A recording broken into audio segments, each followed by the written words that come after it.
Kementerian Pekerjaan Umum dan Penataan Ruang, PUPR melalui Balai Wilayah Sungai Sumatera I memperbaiki sejumlah titik tanggul jebol Krung Keruto dan Krung Pase di Kabupaten Aceh Utara akibat banjir melanda daerah itu akhir tahun lalu. Kabid Sumber Daya Air Dinas PUPR Kabupaten Aceh Utara Jafar mengatakan, tanggul Sungai Krung Pase di lokasi di Kampung Tanjung Awe adalah titik kelima yang telah kita kunjungi, di mana lokasi ini adalah mempunyai panjang lebih kurang 160 meter. Kemudian pelaksanaannya mungkin ya sudah hampir 50%.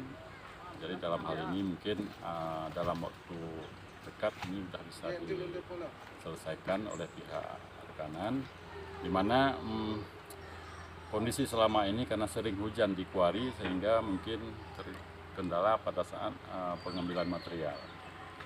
Banyak kuari situ, Pak. Banyak batu situ kan. Di kebun-kebun. Iya. Bantaran sungai kan.